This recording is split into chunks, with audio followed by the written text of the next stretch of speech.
I'm out of sneeze.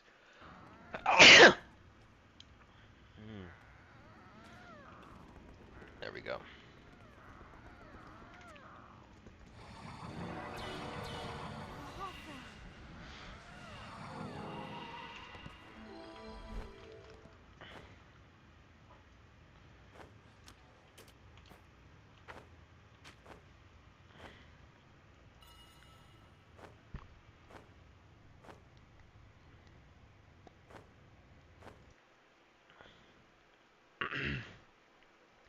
For decades.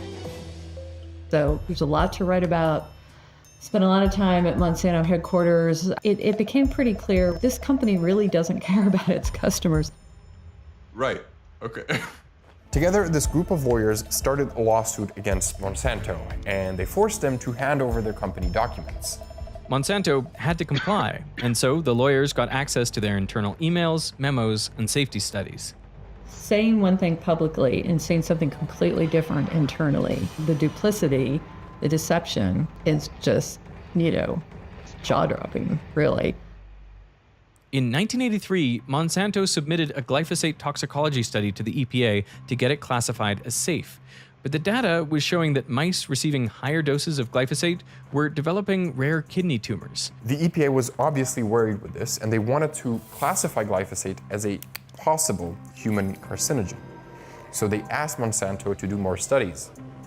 And Monsanto fought back against that. No, you just need to trust what we're telling you, you're reading the data wrong, et cetera, et cetera.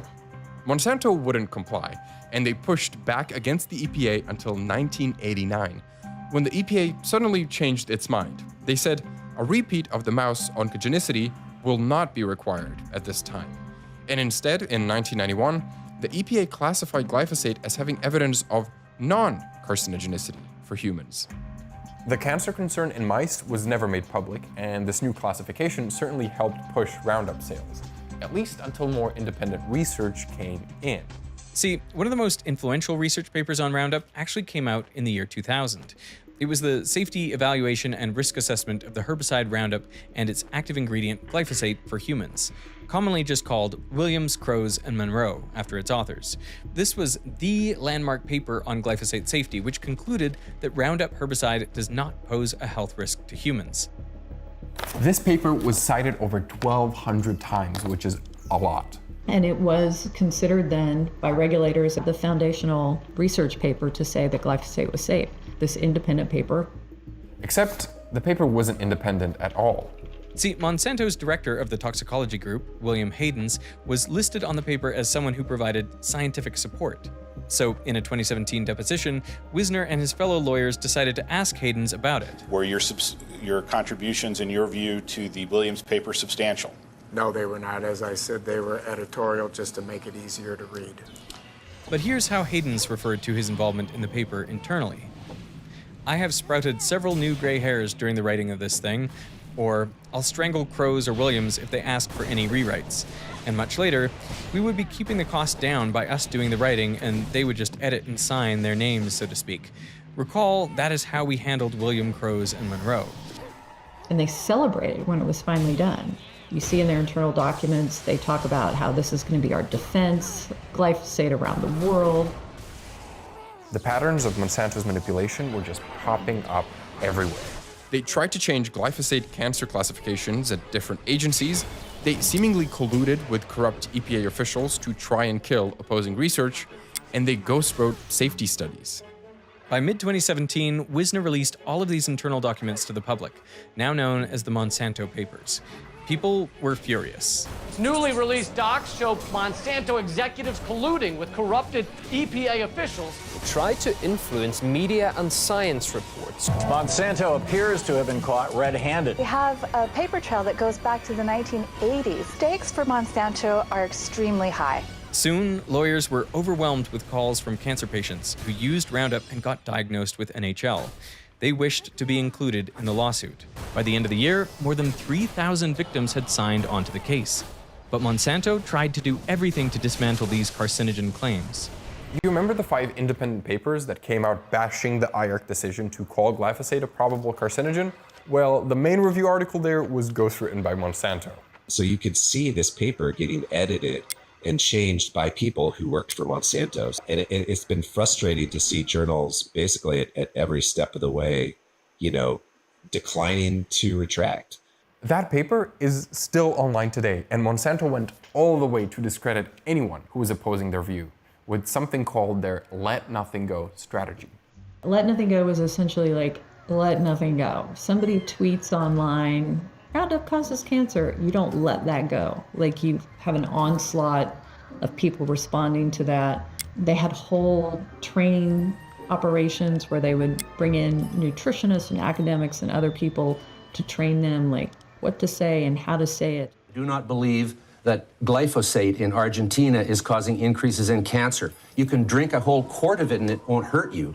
You want to drink some? We have some here. I'd be happy to, actually, but not really, but... Not really? I know it wouldn't hurt me. If you say so, I have some glyphosate. No, I'm not stupid. But they very much became an army that Monsanto could deploy when a news article came out, for instance. Are we gonna get some comments, like, under this video that that are actually written by Monsanto? I wouldn't be surprised. But all of the confusion Monsanto tried to create around glyphosate wasn't enough. By the summer of 2018, the truth was out and over 11,000 plaintiffs filed lawsuits against Monsanto. This was going to destroy them, but unfortunately, Monsanto had an escape plan. Just as the first lawsuit against them was starting, they signed an acquisition deal with German chemical giant Bayer. Monsanto cashed in, the executives rode off into the sunset, and Bayer was left holding the bag. Why would Bayer buy Monsanto? If it's so obvious that they have, hundreds of thousands of plaintiffs waiting for a verdict, why would a company do something like that? Well, I think that's right. The big question that the investors are asking or have asked, why in God's name did you do this? Like, why did you do this? I think it was Wall Street Journal that had a headline, worst acquisition in history or something like that. Bayer's stock tanked immediately after the acquisition, and things only got worse for them. A few months later, the first case against the Monsanto-Bayer company went to trial. The plaintiff was Dwayne Lee Johnson, who had developed non-Hodgkin lymphoma after accidentally getting doused with Roundup at work.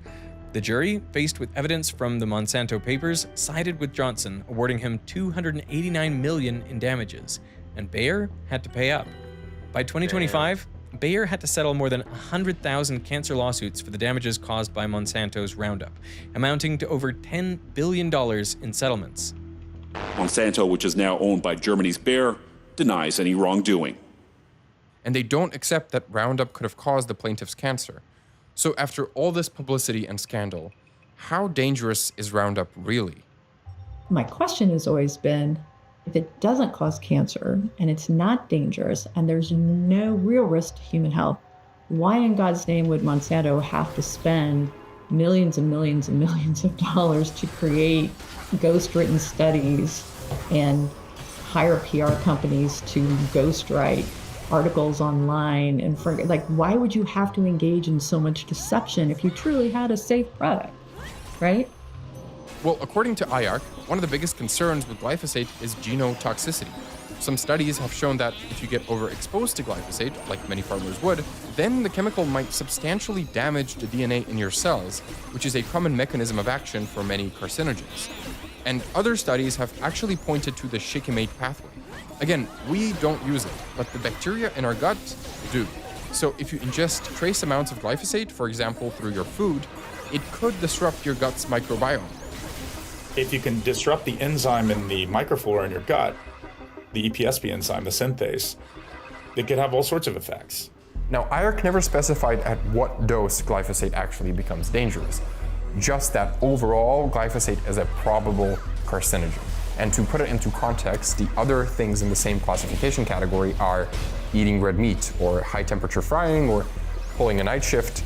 But these are lower than the number one category, which is a certain carcinogen. And here, of course, you have alcohol and tobacco and sunlight. And to give you context, for our previous episode on forever chemicals, PFOA was a category 1, so a certain carcinogen. But PFOS is actually a category 2B, which is lower than glyphosate, at only a possible carcinogen. From the data I've seen, glyphosate doesn't seem to be a particularly potent carcinogen. but high exposure to glyphosate is certainly associated with a modest increase in your ability to get certain types of cancers. And people who have higher exposures are clearly at higher risk. However, the EPA and many other organizations like the European Food Safety Authority still disagree with the IARC and claim that glyphosate isn't a likely carcinogen. But the courts in the United States have repeatedly told the EPA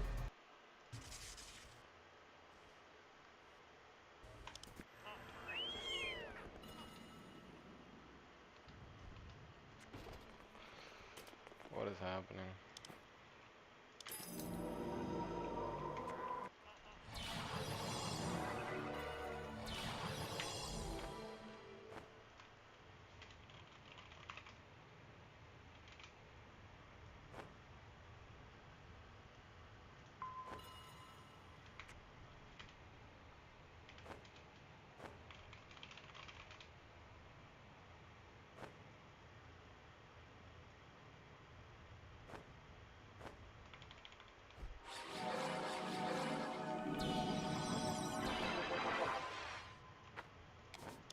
Bro, no way they get it again, bro.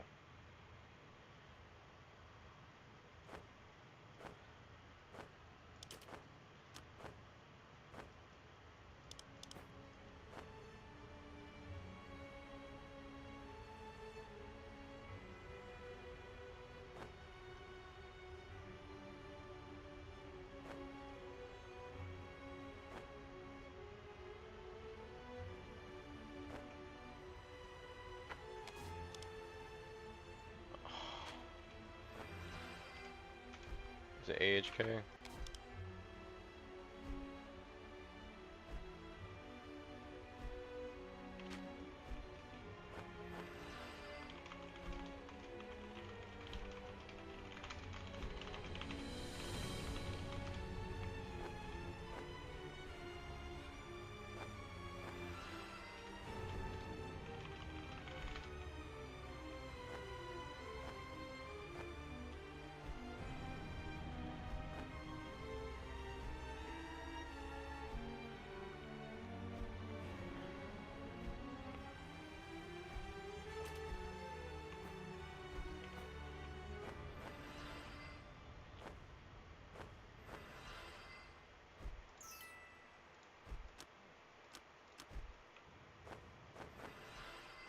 Okay.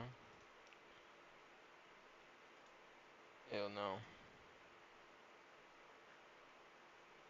Why am I getting a ping?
Hmm.